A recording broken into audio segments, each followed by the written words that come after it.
Let's just go. I think we'll literally just roll. Would you like some up? Or? Yeah, I'm gonna roll. Yes, that'd be great, yeah. How long have you been here then?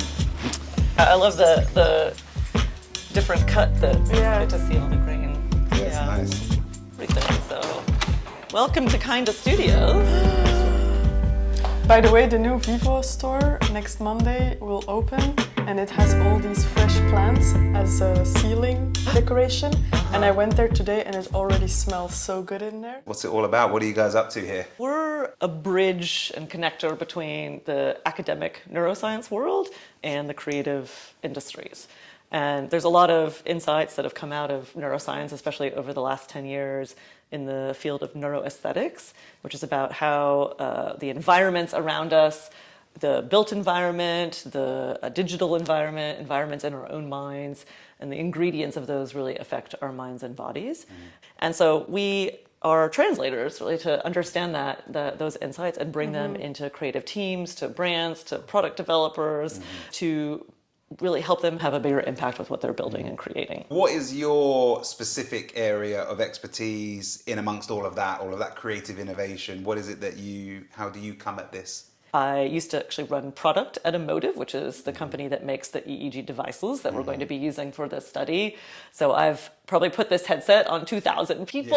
Yeah, you know it pretty well. I know how to get as much juice out of it as possible and also use it in kind of real world scenarios. Getting the data out of one of these headsets is almost like speaking with a genius. It's like, well, you can have a conversation with a genius, but you could have any conversation under the sun. How do you know you're having the best conversation, or how do you know how to get the insights out of that conversation? And without the guidance and the shaping of the right kind of experimentation, you're just inundated with amazing data, but not necessarily know exactly what to do with it or how it substantiates a claim. I like that analogy because it's like you have to ask the right question, which is basically how you set up the experiment design. How do you collect the data? Under what scenarios? What are the people doing while you're measuring their brain activity or their heart rate, their physiology?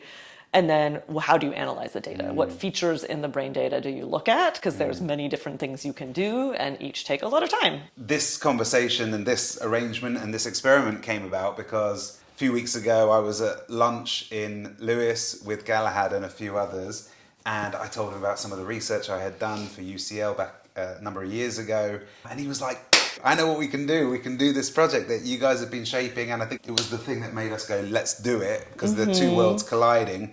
Because a few weeks before that, we had been up at Broughton Hall, and you and I actually met there for the first time, walking down that river stream. That was beautiful. Talking about sensory experience and tactileness and listening and smells and everything like that. Yeah, basically we were walking down, sort of meandering with the stream and with like an open view in front of us. I have more memories of that than of the actual conversation.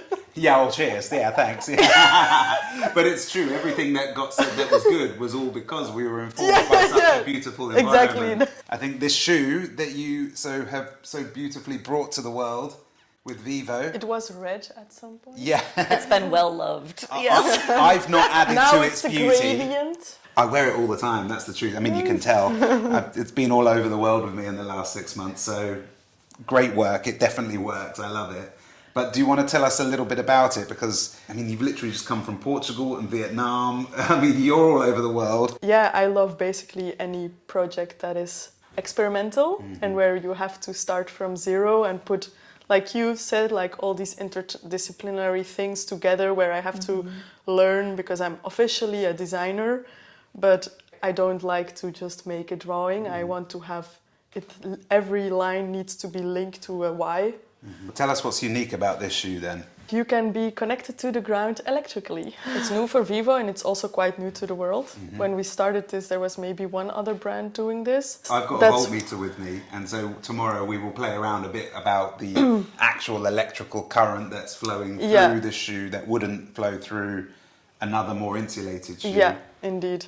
So hundreds of years ago, we only had leather in between, which is also conductive. And then we started to use rubber for obvious reasons, because it's more durable, etc. But that's not conductive. So we want to make it conductive again, so you can ground with the soil that you stand on. And that's what I find exciting is some of these ideas that are quite lofty that I've had about how we should be in flow and in connection with the land, which a lot of people intuitively feel when we're outside in the garden with no shoes on or in the woods. We feel the breathing out that happens naturally. I love that there's actually a practical kind of objective link, an electrical link that we can rekindle that might electrically affect our state. Yeah. And also, I mean, a lot of research I've seen, for example, about microdosing in the psychedelics realm shows that it does make a difference to mood, but no guaranteed difference then from just placebo. So there are some things that are good for you just because of the habit they build for you. And sometimes it's because of, actual electrical changes or input changes. When we start to be more proper and, don't want dirty feet or want to, stay warm or, avoid the pokey rocks that we start to protect ourselves, which also makes sense. Convenience or fear of what will be out there leads to insulation, and that can be an answer to the problem we had, but might have unintended consequences at the same time, I guess. Can I ask, and this is not necessarily for the camera, but like when we're talking about grounding, am I correct, Aisha, that you need to be really on like soil, like earth and not like pavement? So if the pavement or the thing you walk in is just stones, then it just connects because stone is just... So like old English villages would be... With concrete, usually as well. Usually as well? Yeah. The one thing that doesn't conduct is the black tar where the cars go on. Okay. Tarmac. The tarmac, yeah. So, and then usually the walkways is a bit of a patchwork of everything.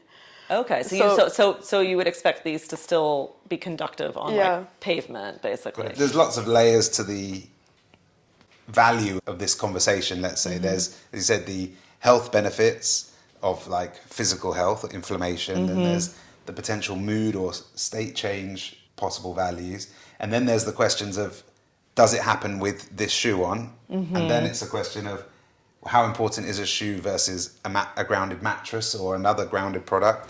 And then it's also whose lifestyle would be most benefited by wearing a grounded shoe because they are least grounded, or like could be the difference could be the greatest in their daily routine because they live a certain way. Maybe it's the ones that are in the city because they are the furthest to nature, and then at least they have a little bit of a connection to the soil. Even if they don't have many parks. Okay. So you worked with this company for a while? I did, yeah, for a few years, and I'm still an advisor to them. So EEG is electroencephalography. It measures the electrical activity of your brain using sensors on the scalp. I'm just gonna slip it on my head because it's much easier to see. You are now in the matrix. I am now in the matrix. It has sensors in all 4 cortical lobes. And so you get a quite full picture. Obviously, like if you had one with 32 channels or 64 channels, again, you would get information from more locations.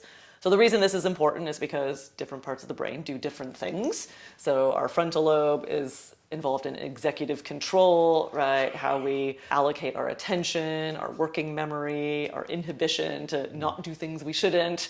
Our occipital lobe is for visual processing. Our parietal is a lot of sensory integration, as well as our somatosensory system. And then temporal is involved in memory, in audition, right? So depending on where we're looking and which location we're getting data from, that will mean something different because that part of the brain is involved in different things. So if we see activation in terms of increased processing in the occipital part of the brain, we know that more visual, processing is happening. It looks very cool. I see people walking on the street, like especially in London, like just be like, "This is part of my passion." Yeah. I'll get it on you.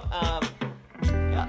So it goes on quite easily. Exciting. It's if you move it to the side, right? Like I can spot a good EEG head from a mile away. I'm like, you have virtually no hair and a relatively large size head. Come on. Yes.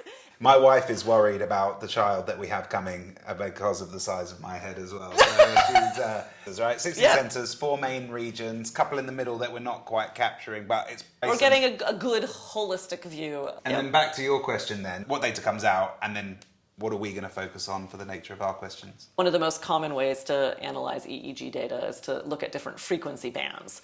So this is alpha is between 8 and 12 hertz. If you have a lot of alpha, you're usually alert, but in a kind of relaxed state. And this is different to, let's say, gamma, which is higher frequency, which is associated with like really active processing.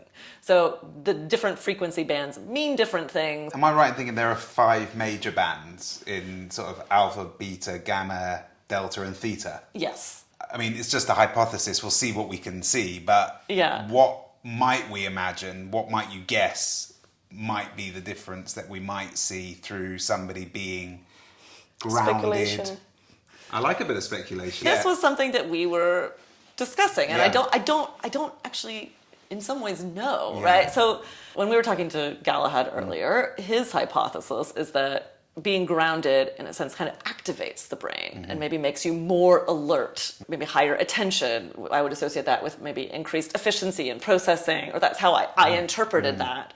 When alpha goes down, usually things like beta and theta go up, which are associated with the actual kind of active kind of attention being focused on that part of the brain. But we were talking about maybe it's actually the opposite. I could believe a scenario too where you would see possibly an increase in alpha with these, where you're more relaxed. You know, you're alert, but you're rested, right? And I think this is part of the exploration of, based on the literature, I don't think we know which direction.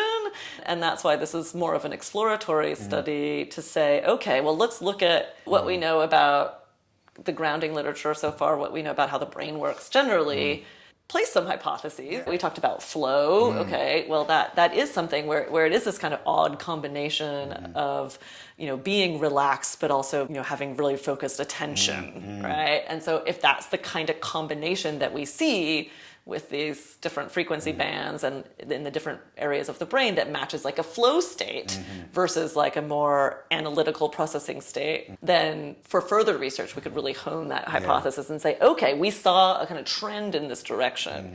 If I am to make an assumption, and it's sort of, the idea is that it connects you to the Mother Earth, let's say, I think it's, how do you say, sort of counteracts the environment where you're in some sort of way.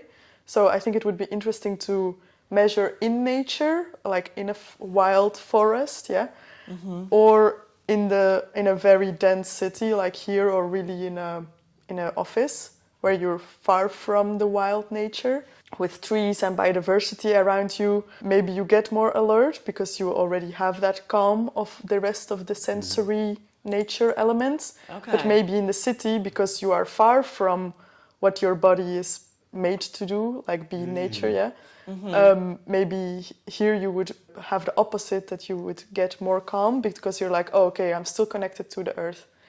It's fine. Interesting. So in your hypothesis, you're sort of saying maybe the same effect of grounding in the two opposite environments balances, might yin and yang and actually go the other way in the opposite environment based on our natural belonging to nature.